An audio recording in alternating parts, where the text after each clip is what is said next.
Yay! Hilingin ko po muna uli na wag muna tayo magsulat. Enjoy uli natin ang pagkakataon na ito. Okay?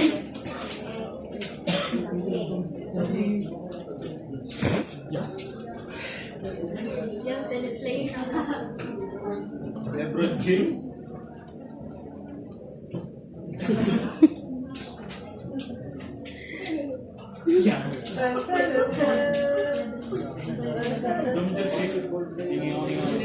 James Young.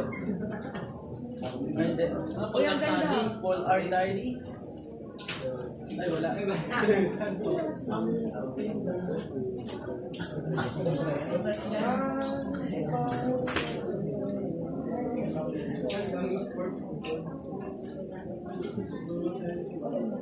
Tulungan niya na.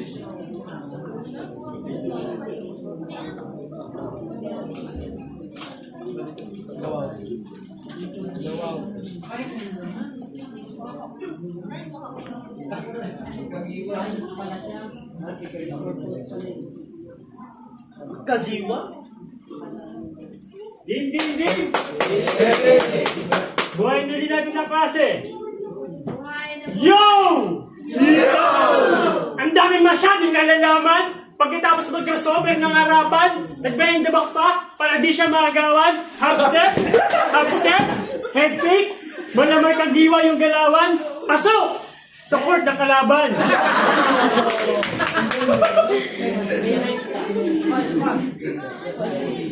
June. June. Tama ng utak.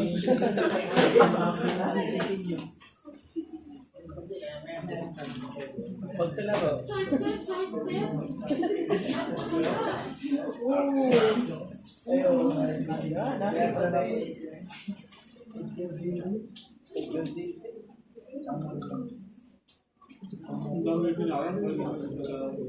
Goal of learning.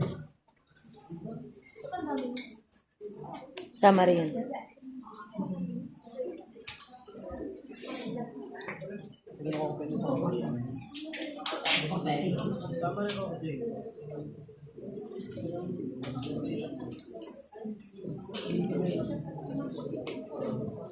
Pakibasa po ng bawat isa. Isa, dalawa, tatlo. Of bouncing the ball on the floor and continuously with one hand at a time.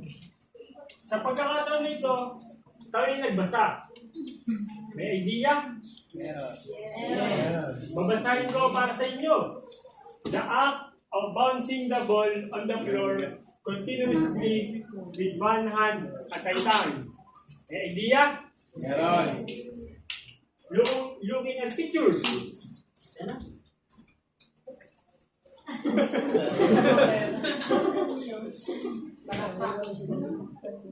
May idea? Meron. Watching a movie. May crossover. May hindaba. May half step. Dami. Lagi! Sa pagbasa natin sa pakikinig, ano yung parte ng katawan na ginagamit natin sa verbal? Mind, Mata. Mouth, ears. Mata. Ears. mata, tenga, verbal receiving, visual receiving, Mata. mata, sa pagkilos, and receiving, participating.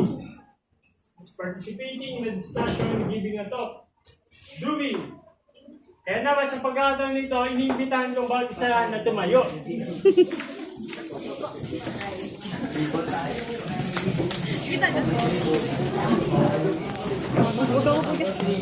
Again, pakibasa po ng bawat isa. Isa, dalawa, tatlo.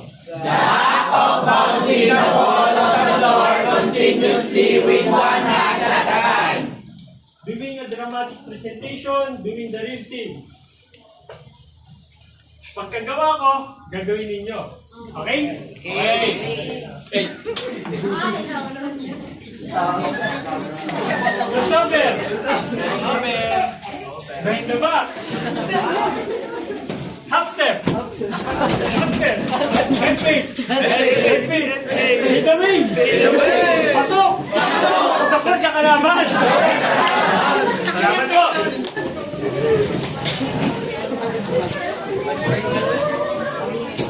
Ngayon, sa pamamagitan ng home of learning ng Kathani and Jordan, matututunan natin na ang estudyante ay natututo na sa pagbasa, sa pakikinig, sumunod kapag ginawa na natin. At hanggang sa ginagawa na din natin yung gawain na itinuturo ng guro.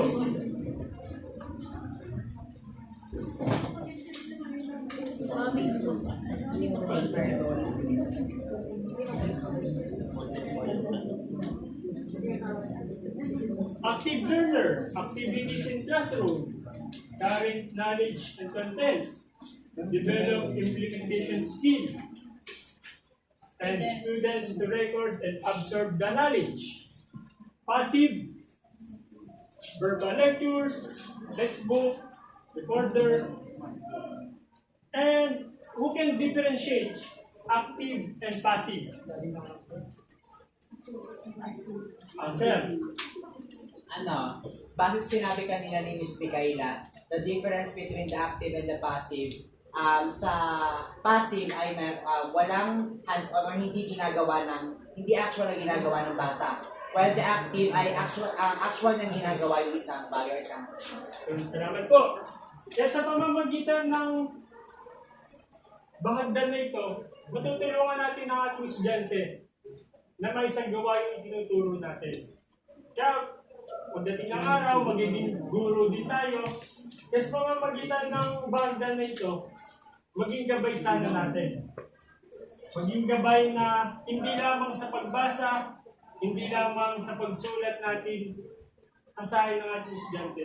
Kundi, ipagawa din natin sa ating mga estudyante yung nararapat. Kung ang ating paksa na tinatalakay ay pagmamahal, naway ipakitan muna natin yung pagmamahal na yon bago natin maging halimbawa sa iba. Tama po? Tama!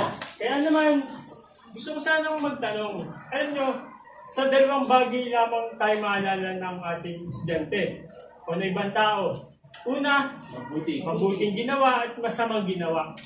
Ngayon, gusto kong tanungin kung sino man, sa paano para natin tayo gustong maalala ng ating estudyante? Mabuti. Sir? Sa mabuti. Sa mabuti. Salamat po. Sir? Para sa akin, isang mabuti. Para kahit paano, kung ako makakilala ng isang estudyante ko, at least hindi sa masama at sa mabuti niya ako makakilala. Salamat po. Sir, ma'am? Ako din, doon sa mabuti or sa mapagmahal na teacher. Gusto ko kasi maging malapit sa akin ng mga estudyante ko through love, no, mapapadama ko din sa kanila na Sir? Na pinakamasaya klase. Salamat po. Sir? So, gusto kong maalala ko ang mga estudyante ko sa pamamagitan ng mga tinuro ko sa akin. Salamat po. Sir?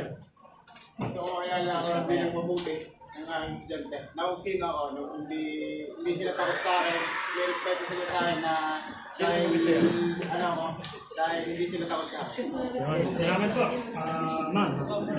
Ako po ay sa mabuti dahil balang araw gusto ko po ay maging magandang halimbawa sa mga Salamat po.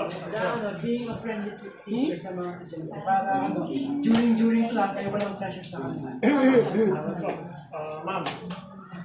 Ako gusto kong makilala ako ng mga student or matandaan nila ako bilang isang considerate teacher. Dahil pag nasa field ka na, hindi lahat ng makahawakan mo na estudyante ay para-parehas ang kapasidad matuto. Dapat maging considerate. Ma'am? ako naman gusto ko maalala ako ng student ko by yung open sa lahat. Like, kung paano sila matututo kasi nabanggit kanina na may mga students na mas natututo through visual, through learning, kumbaga flexible ka sa mga tinuturo. Ma'am, maganda. Ma'am? Pagkaya din ng mga pagbasalita, gusto ko din makilala ko ng mga students na bilang mabait at Sir? Add lang uli ako ng sagot ko. So, doon sa tanong mo, paano sa gusto mahalala na mabuti o masama? So, pwedeng maging masama din pala yun. Depende sa isang estudyante. Dahil yung akala nila yung pagiging mabalew or yung pagiging ano natin, may higpit sa kanila, ang tingin nila masama. So yun, parang doon tayo nakakilala. Sa negatibong banda. Pero, in a good, Positibong paraan naman. Sir. Ako naman, gusto ko maging a good example sa mga student ko. Yun, salamat po. Sir. Sir. Gusto kong makilala ko ng mga students ko no, sa pagiging mahigpit at hindi naman sa totally na mahigpit, but pag oras ng klase, alam nila yung limitations nila, and pag pag after ng class or tapos na yung class, yun, pwede na akong parang friendly. Sir, salamat. Ang sa akin ay somehow similar kay Mr. Progosa. Gusto ko pag nasa loob ng klase, serious talaga. Tapos kapag ka nasa labas, hindi yung pwede mag-challenge. Kita ka namin yun, sir. Ay, kita. Okay na. Yan naman. Simulan natin na magturo, hindi lamang sa pamamagitan ng verbal. Hindi magturo din kung paano gawin ang isang bagay. Pwede mabuting halimbawa, pwede mabuting exemplo para sa mga kabataan sa inaharap. Yan naman.